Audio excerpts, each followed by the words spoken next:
그때 크리스천이 소망에게 말했다. 지금 저는 이 근처에 착한 사람이 당한 일에 대해 들었던 것이 생각이 납니다. 그 사람의 이름은 작은 믿음이었는데 착한 사람이었고 진실이라는 도시에 살았습니다. 작은 믿음에게 일어난 일은 다음과 같습니다. 우리가 지금 지나가는 통로에는 넓은 문에서 내려오는 샛길이 있습니다. 그 길은 죽은 자의 골목길이라고 불립니다. 왜냐하면 살인자들이 보통 그곳에서 살인을 저지르기 때문입니다. 우리가 지금 순례길을 가는 것처럼 작은 믿음도 순례길을 가다가 그곳에 앉게 되었고 잠이 들었습니다. 그때 넓은 문에서 억센 건달 3명이 샛길을 따라 내려왔습니다. 세 건달의 이름은 약한 마음, 불신, 범죄였습니다. 세 건달은 작은 믿음을 보고 그가 있는 곳으로 속도를 내어 달려왔습니다. 그때 작은 믿음은 잠에서 깨어나 순례길을 떠나려고 했는데 세 건달이 달려오면서 작은 믿음에게 위협하는 말로 서라고 명령했습니다. 이때 작은 믿음은 하얗게 질려서 싸울 힘도 없었고 도망칠 기력도 없었습니다. 그때 약한 마음이라는 자가 작은 믿음에게 돈을 내놓으라고 말했습니다. 작은 믿음은 주저했습니다. 그는 자신의 돈을 잃어버리는 것을 혐오했기 때문입니다. 불신은 작은 믿음에게 달려들어서 작은 믿음의 주머니에 손을 집어넣어 은전 주머니를 빼내었습니다. 그때 작은 믿음은 도둑이야, 도둑이야 라고 소리질렀습니다. 그 소리를 듣고 범죄가 곤봉으로 작은 믿음의 머리를 내리쳤습니다. 작은 믿음은 땅에 쓰러졌으며 죽은 것처럼 피를 많이 흘렸습니다. 그동안 건달들은 옆에 서 있었습니다. 그러나 길에서 어떤 이가 오는 소리를 듣고는 그가 좋은 확신이라는 도시에 사는 큰 은혜가 아닌가 해서 작은 믿음을 버려둔 채 불이 나게 달아났습니다. 잠시 후 정신이 돌아온 작은 믿음은 일어나 휘청거리면서 길을 갔습니다. 이것이 이야기의 전부입니다. 소망. 건달들이 작은 믿음이 가진 모든 것을 빼앗아 갔습니까? 크리스천. 아닙니다. 건달들은 그의 보석이 있는 곳을 찾아내지 못했습니다. 그래서 작은 믿음은 그것들을 지킬 수 있었습니다.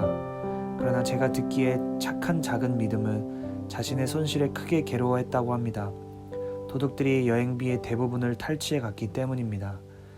제가 말씀드린 것처럼 그는 보석을 빼앗기지 않았고 약간의 돈이 남아 있었지만 여행을 마치기에는 턱없이 부족했습니다. 제가 들은 게 사실이라면 그는 구걸에서 자신의 목숨을 연명했을 것입니다. 그는 남은 여행 대부분을 구걸과 그가 할 수 있는 모든 것을 하면서 굶주린 채 지냈습니다. 소망. 천성의 문에 입장할 수 있는 작은 믿음의 증명서를 도둑들이 빼앗아 가지 않았다는 것이 놀랍지 않습니까? 크리스천. 놀라운 일입니다. 도둑들은 그것을 빼앗아 가지 못했습니다. 도둑들이 증명서를 빠뜨린 것은 그가 잘 숨겼기 때문이 아닙니다. 왜냐하면 도둑들이 덤벼들 때 그는 너무 당황한 나머지 어떤 것도 숨길 수 없었기 때문입니다. 따라서 도둑들이 증명서 빼앗은 것을 빠뜨린 것은 그의 노력이라기보다는 선한 섭리입니다. 소망. 그러나 도둑들이 보석을 가져가지 못한 것은 그에게 위로가 되었겠군요. 크리스천. 그가 그것을 사용했다면 이는 그에게 큰 위로가 될 수 있었습니다. 그러나 이 이야기를 나에게 전해준 사람에 의하면 그는 나머지 여행길에서 그것을 거의 사용하지 않았다고 합니다. 돈을 빼앗긴 것에 대해서 낙심했기 때문이죠. 정말로 그는 중요한 부분을 잊고 있었습니다. 그러다 가끔 보석 생각이 나면 그것으로 위로를 받았지만 곧 돈을 잃어버린 생각이 나면 그 생각이 모든 것을 삼켜버렸습니다. 소망. 저런 불쌍한 사람 같으니 그에게 큰 슬픔이 되었겠군요. 크리스천. 예, 정말로 큰 슬픔이었습니다. 우리가 그처럼 이상한 장소에서 강탈당하고 상처를 입었다면 우리 가운데 어느 누구라도 슬퍼하지 않겠습니까? 그 사람이 슬픔과 낙심으로 죽지 않은 것이 놀랍습니다. 제가 듣기로 그는 나머지 여행길을 슬프고 쓰라린 불평 가운데 갔다고 합니다. 그는 만나는 사람마다 붙잡고 자기가 어디서 어떻게 강도를 당했는지 말했고 강도들이 행한 일들과 자신이 잃어버린 것, 상처를 입은 일, 목숨을 잃어버릴 뻔했던 일을 이야기했답니다. 소망. 그러나 자신의 여행에 필요한 것들을 위해 육신의 편안함을 위해 보석 일부를 팔거나 저당 잡히지 않은 것은 놀라운 일입니다. 크리스천. 당신은 마치 이 세상에 대해서 전혀 모르는 사람처럼 말하는군요. 그가 그것을 저당 잡히고 무엇을 얻을 수 있습니까? 혹은 누구에게 그것을 저당 잡히거나 팔 수 있겠습니까? 그가 강도 만난 곳의 어떤 고장에서도 그의 보석은 귀중히 여겨지지 않았습니다. 더욱이 그는 그것들을 팔아 어려움을 면하고 싶은 마음도 없었습니다. 뿐만 아니라 천성의 문에서 그의 보석을 제시하지 못한다면 천성의 유업을 받지 못한다는 것을 그는 잘 알고 있었습니다. 그리고 그것은 도둑 10,000명에게 수모를 당하는 것보다 더욱 나쁘다는 것을 알고 있었습니다. 소망, 내 형제여, 왜 당신은 그렇게 가시돋친 듯이 말합니까? 에서는 팥죽 한 그릇 때문에 장자권을 팔았습니다. 장자권은 그에게 가장 귀중한 보석이었습니다. 에서가 그렇게 했다면 작은 믿음이 그렇게 못할 이유가 없지 않습니까? 크리스천, 에서는 정말로 자신의 장자권을 팔았습니다. 그리고 그 외에도 많은 것을 팔았는데 그렇게 함으로써 비겁한 자들이 하는 것처럼 자신을 가장 중요한 축복에서 제외시켰습니다. 그러나 당신은 에서와 작은 믿음을 구별해야 하며 그들의 신분에도 차이가 있는 것을 분별해야 합니다. 에서의 장자권은 상징적인 것이지만 작은 믿음의 보석은 그렇지 않습니다.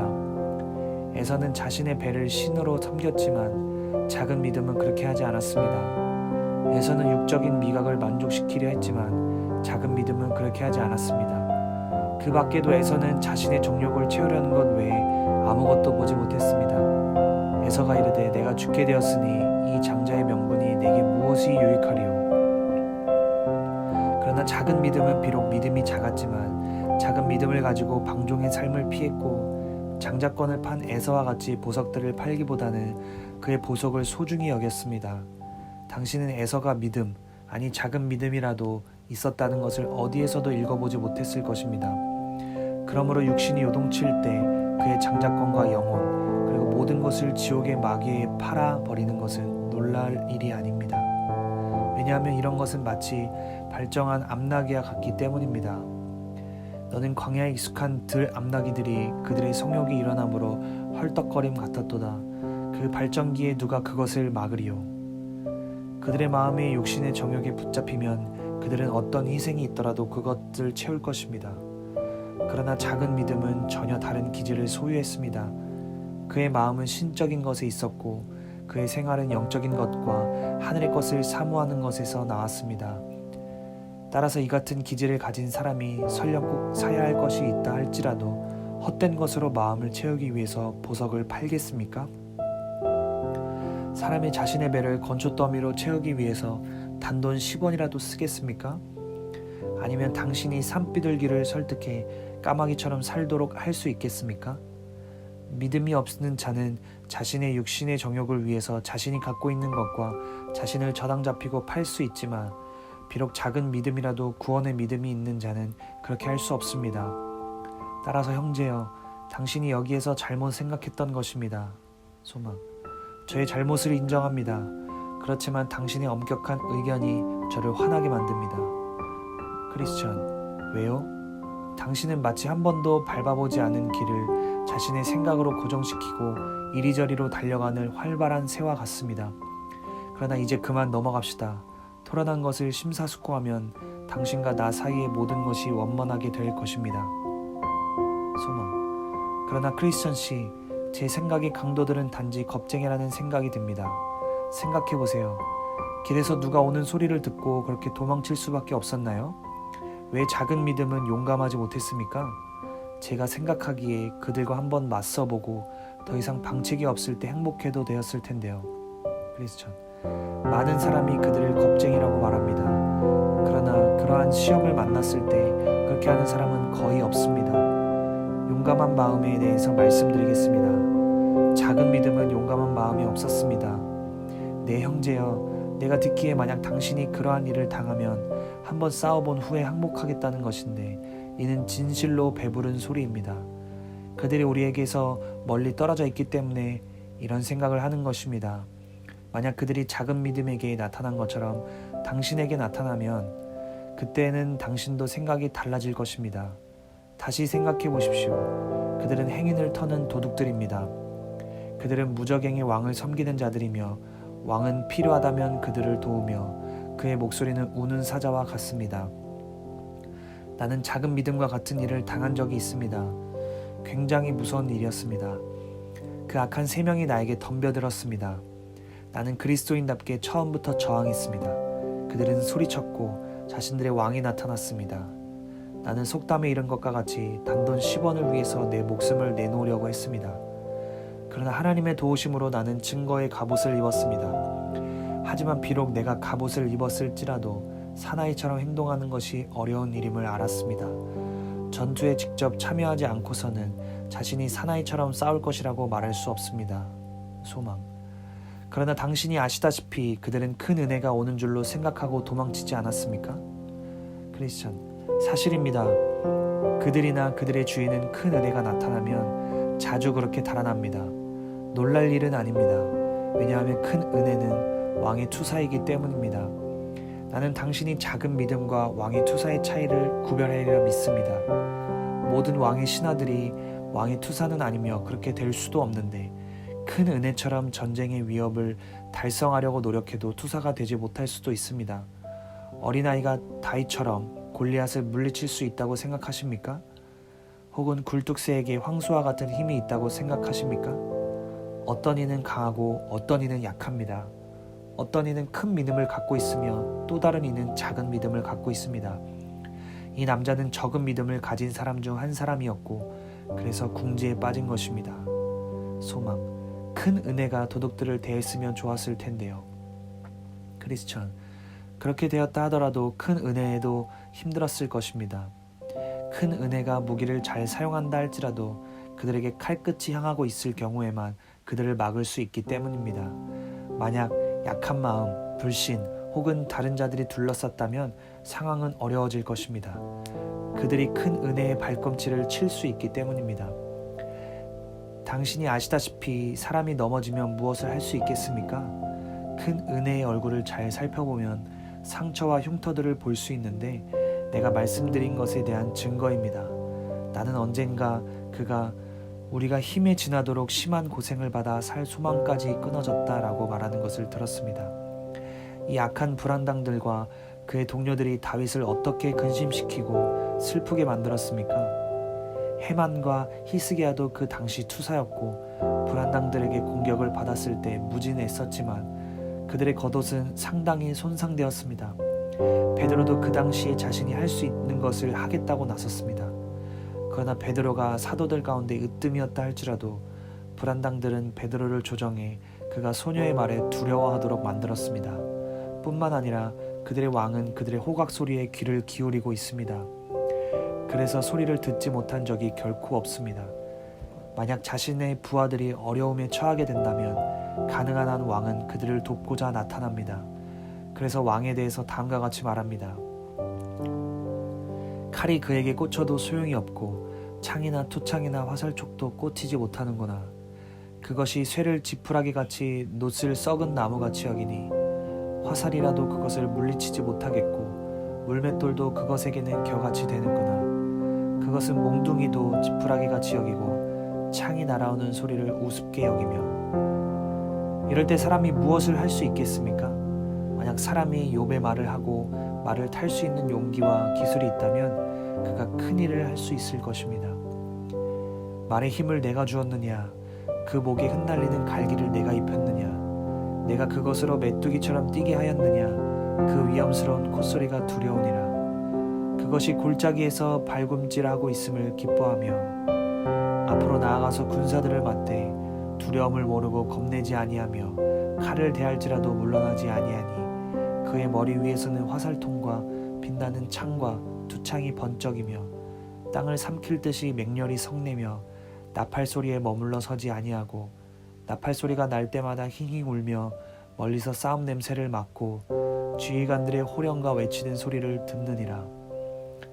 그러나 당신과 나 같은 말단의 사람들은 원수를 만나는 것을 원치 않고 다른 사람들이 공경에 처한 이야기를 들을 때 우리가 잘할 수 있는 것처럼 자랑해서도 안 됩니다.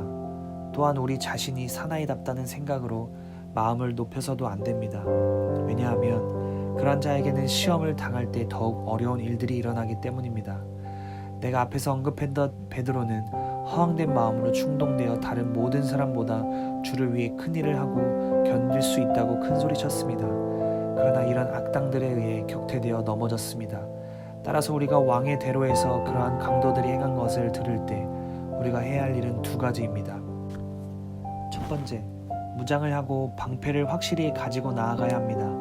왜냐하면 작은 믿음이 리워야단의 강력한 공격을 물리칠 수 없었던 것은 그러한 무장이 없었기 때문입니다. 정말로 우리가 무장하지 않는다면 마귀는 우리를 전혀 두려워하지 않습니다. 따라서 마귀를 물리치는 기술을 가진 이는 이렇게 말했습니다. 모든 것 위에 믿음의 방패를 가지고 이로써 능히 악한 자의 모든 불화살을 소멸하고. 두 번째, 우리는 왕께서 우리를 호위해 주시도록 기도하는 것이 좋습니다. 그러면 그분께서 우리와 함께 가실 것입니다. 주님께서 함께 하심으로 다윗은 사망의 음침한 골짜기에서 기뻐할 수 있었습니다. 모세는 하나님 없이 한 걸음을 나아가기보다는 차라리 그가 선 곳에서 죽은 것이 낫다고 말했습니다. 오, 내 형제여, 주께서 우리와 함께 가신다면 원수 수만 명이 우리에게 달려든다 할지라도 두려워할 것이 무엇이겠습니까? 그러나 그분이 함께 하시지 않는다면 훌륭한 조력자들도 죽임을 당하게 될 것입니다. 나는 전에 싸움을 한 적이 있습니다. 그런데 당신이 보는 바와 같이 내가 살아있는 것은 주님의 선하심 때문입니다. 나는 나 자신이 사나이답다고 자랑할 수 없습니다. 나는 그러한 첨예한 공격을 만나지 않았으면 좋겠습니다. 나는 우리가 모든 위험을 극복하지 못한 것을 두려워하고 있습니다. 그러나 사자와 곰이 나를 삼키지 못했으며 하나님께서 할례받지 아니한 블레셋에서 구원하실 것을 소망합니다. 그때 크리스천이 노래를 불렀다. 불쌍한 작은 믿음씨, 도둑들 가운데 있었습니까? 강탈당했습니까? 믿는 자들은 이것을 기억하시오. 더 큰 믿음을 갖고 수만 명을 물리치시오. 아니면 최소한 3명을 물리치시오. 50일 신앙 생벽 쌓기 40번째 시간, 오늘 주제는 작은 믿음과 큰 믿음입니다. 변절에 대한 설명 다음으로 작은 믿음에 대해 묘사함으로써 구원 백성과 배교자를 구별짓는 경계선에 대해 설명하고 있습니다. 작은 믿음은 그 이름이 말하듯이 작은 믿음을 가진 자입니다. 믿음이라는 것은 그리스도를 신뢰하는 마음입니다. 믿음은 성령의 역사로 인하여 발생되어 그리스도를 신뢰하고 의지하는 것인데 이것으로 영혼은 힘을 얻습니다. 그런데 믿음은 사랑, 겸손, 인내를 구성하면서 정도를 가지고 있습니다. 그래서 어떤 이는 약한 믿음을 가질 수 있으며 다른 이는 강한 믿음을 가질 수 있습니다. 심지어 동일한 사람이 시기에 따라서 약한 믿음을 가지고 있을 수 있으며 강한 믿음을 소유할 수 있습니다. 작은 믿음은 정도가 작을 뿐 믿음입니다. 이것은 금덩어리가 작다고 해서 금이 아닐 수 없는 것과 같은 것입니다. 따라서 한 개인에게 있어서 깨지기 쉬운 작은 믿음이라 할지라도 그것은 영혼의 진정한 경건을 구성하는 근본이 됩니다. 그래서 작은 믿음이라도 착한 사람이요 진실이라는 도시에서 거주하고 있는 것입니다.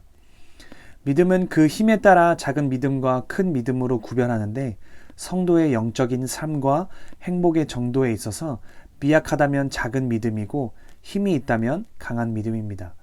그러나 약한 믿음과 강한 믿음의 정도 차이에 관계없이 믿음은 구원의 수단에 있어서 필수 불가결한 것입니다.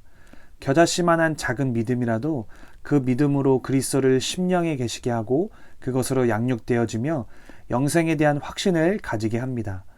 작은 믿음도 구원의 믿음입니다. 좁은 길에서 넓은 길로 빠져드는 골목길 입구에서 작은 믿음은 잠이 들었습니다. 경계를 게을리하고 거룩한 의무를 수행하는 열심히 식어짐으로 거의 죽을 수도 있는 위험에 노출된 것입니다. 작은 믿음이 잠들어 있는 사이에 약한 마음, 불신, 범죄라는 건달들이 넓은 길에서부터 나타났습니다. 그들이 작은 믿음의 것들을 빼앗으려 하였습니다. 작은 믿음은 그리스도에 대한 확신을 잃어버리고 도움을 얻을 수 없다는 마음에 사로잡혔습니다. 작은 믿음은 큰 막대기로 머리를 맞아 쓰러졌고 죽을 정도로 피를 많이 흘렸습니다. 그때 강도들은 누가 오는 소리를 듣고 도망치게 됩니다. 작은 믿음이 피를 흘리며 죽어가는 상황에서 큰 은혜로 다시 마음을 정돈하고 하나님에 대한 확신을 회복하여 살아나는 과정을 의미합니다. 하나님의 말씀과 약속은 죄에 빠진 작은 믿음에게 용서와 힘을 구하도록 요구하고 소망을 주고 있습니다.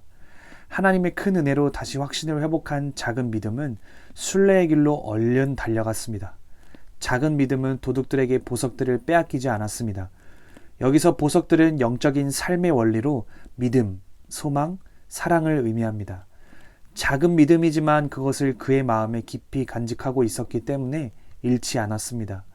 작은 믿음이 천국에 들어가는 증명서를 빼앗기지 않은 것은 정말 놀라운 일이었습니다. 증명서는 작은 믿음의 믿음을 의미하는 것으로 거듭남 속에서 성령의 역사로 발생된 것입니다. 믿음은 성도의 성화의 기본이며 하나님을 섬기는 데 반드시 필요한 것입니다. 천성의 입구에서 증명서를 제출하듯이 믿음은 구원의 수단이 됩니다. 작은 믿음이 증명서를 빼앗기지 않을 수 있었던 것은 그의 힘이나 지혜로 인한 것이 아니라 하나님의 섭리였습니다. 그럼에도 작은 믿음은 돈을 잃어버린 것이 생각날 때마다 슬픔에 잠겼는데 이것이 바로 작은 믿음의 특징입니다. 작은 믿음은 생활이 어려움에도 불구하고 보석들을 팔지 않았습니다. 작은 믿음일지라도 세상적인 것과 영적인 것의 관계를 충분히 비교하여 선택할 줄 알며 영원한 것을 소홀히 여기거나 싸구려 취급하지 않았음을 보게 됩니다. 요한일서 2장 12절에서 14절은 은혜의 정도를 어린아이, 청년, 아비로 비유하고 있습니다. 이것은 분명 사람의 생활을 통한 영적 수준과 은혜의 정도를 말하는 것입니다. 우선 어린아이는 죄 용서함의 원리를 알고 있으며 하나님 아버지를 알고 있는 상태로서 말하였습니다. 분명 구원의 은혜가 있는 상태입니다. 그러나 성경은 사람이 성장하듯 은혜의 상태도 성장하여 장성한 자의 수준에까지 이르라고 말하고 있습니다. 앞서서 언급한 작은 믿음이 바로 여기에 해당됩니다. 비록 작은 믿음이라도 구원받지만 그의 영적 수준은 어린아이와 같아 두려워하고 겁이 많으며 확신이 없는 상태이기 때문입니다. 그렇다면 청년의 영적 수준은 어느 정도를 말하고 있을까요? 요한일서 2장 14절은 보면 하나님의 말씀이 그 속에 거하여서 심령이 강하고 담대하며 흉악한 자를 이기는 수준입니다. 그렇다면 큰 믿음은 이러한 시험과 유혹을 스스로의 용기와 기술로 물리치는 것일까요? 그렇지 않습니다. 마귀를 대적하기 위해서는 더욱 겸손히 주님의 은혜를 의지해야 합니다. 따라서 큰 믿음이라는 것은 자신의 경험과 실력을 확신하는 것이 아니라 주의 은혜를 의지하는 것입니다.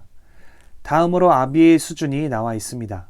여기서 아비라는 것은 하나님의 경륜에 대해서 잘 알고 있는 상태를 말합니다. 이건 역시 큰 믿음이라고 부릅니다.